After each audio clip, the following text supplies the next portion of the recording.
the Fit Summit Entrepreneurs Network. Today we are joined together with Anna, the founder of Sparked, the brand new fitness and brain hub in town. How are you today, Anna? Very good, Sarah. Thank you very much. Thank you. Thank you All so good. much for joining us today, Anna. So, Anna, instead of me actually speaking about this new venture of yours, I would love for you to share what Spark is and how was your journey towards getting there. Sure. So Sparked, I've been thinking about Spark for about 20 months and before that. Anyway, I'll try and keep it short. Sparked was born from the need to and the want to offer something different. I came across brain health fitness training and I got fascinated with what it can offer to people, from children to adults to seniors, to prevent cognitive decline and hopefully dementia and so on. And so the combination of working your body and brain at the same time was just very fascinating to me. So I did a lot of research, neuroscience, brain training and all of that, and fitness, of course, that's my background.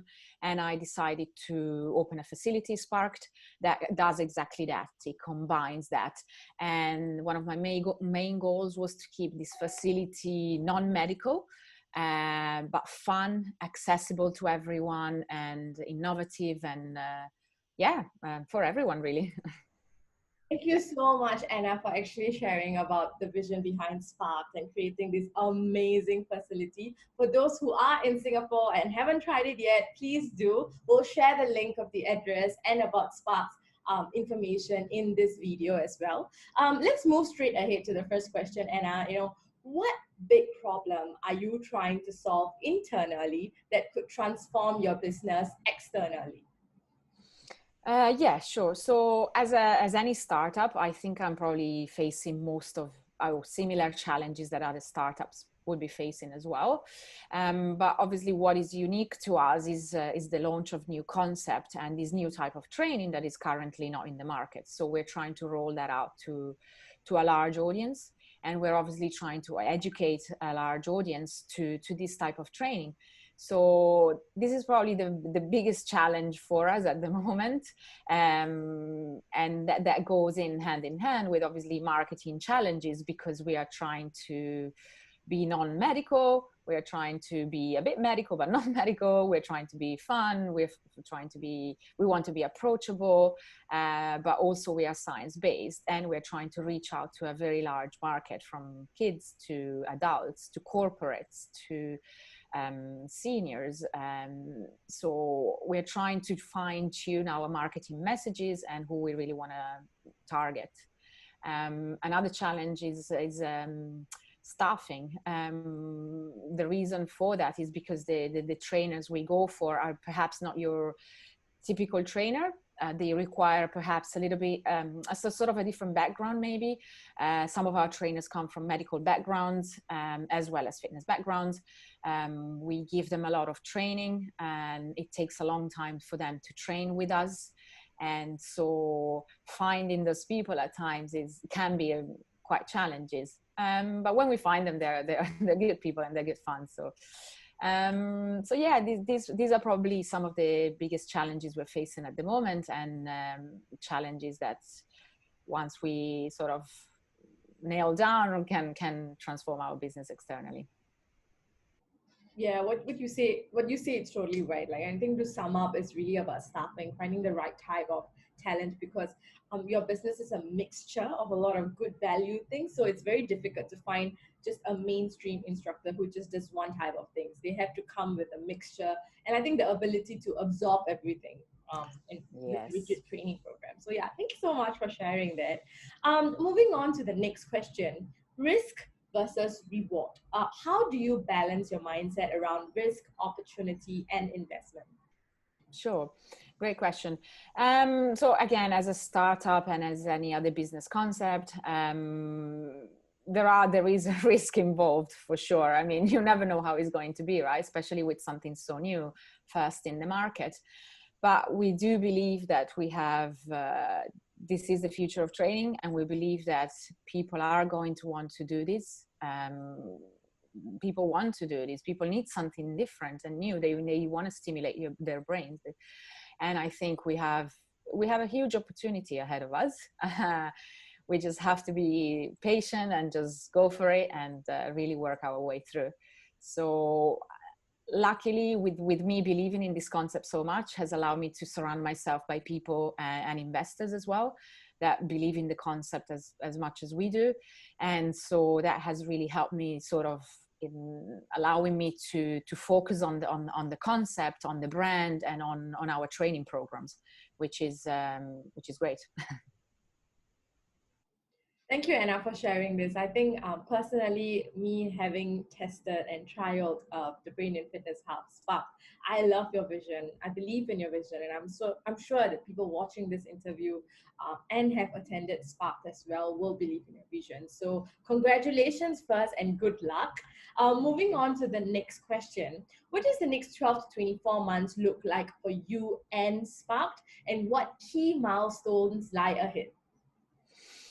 Sure. So the first thing is obviously to make this first facility successful. I have a lot of clients, a lot of happy clients that are gonna be our fans and gonna talk about us all the time. So that's the first thing, obviously. Once we get that done, hopefully in the very near future, then we can focus on opening few more facilities, both in Singapore and in region. And if that was to go well, then we are looking at perhaps launching more of a franchise model that we can roll out overseas as well. But that will happen only at the right time, when the time is right for us. Okay, sounds really interesting. Sounds exciting. I think exciting times ahead for you and Sparked. One of the questions that I wanted to ask, which is very interesting that I ask all entrepreneurs, is that when you leave, sell, or close the business, what do you want it to be remembered for? Okay, I mean, of course, a little bit early now to answer this, but very, very good question. I think because I believe in this training so much, I believe that this is the future, and I want to be remembered for the person that made this accessible to everyone, made this type of training, standard. Cardiovascular fitness was started popping up in the 80s or something. Then obviously, I mean, strength training and all of that. I just want brain health, fitness training, and cognitive motor training to be just part of anyone's routine. So I really believe that will happen, and we just happen to be the first one to do it. But yeah, I think in a few years down the line, with technologies coming in all the time, I think it's just bound to happen. Thanks for kickstarting it super early and starting this conversation about brain and fitness health. I think it's very important. This is the next question that I wanted to ask. It's a bit interesting because it's a bit early as well, because the question starts with if you could start all over again, since you just started with Spark. But from the time you formed the vision for Spark till now, if you could start all over again, what would you do differently in building and growing your business? Yeah, this is a tough question in a way. I'm someone that is rather risk adverse, if you ask me. Having said that, it might not look like, because I've actually gone in for something totally different and I've just gone for it. But it took me a while to get there. I mean, it wasn't an easy decision for me to make. I pondered it for a very long time, and I did a lot of research. So maybe doing it a little bit earlier. Maybe not being so worried about, about the risks and stuff. Maybe just going for it a bit earlier. Perhaps that's what I should have done. But again, it's fine. Such is life, and so on. So yeah. Funny that you say that, because I got like reminded of a sentence, like a phrase, like better late than never. You actually did it. So even though you're pondering it for so long, like you've actually made it happen. So it's really good that you started it.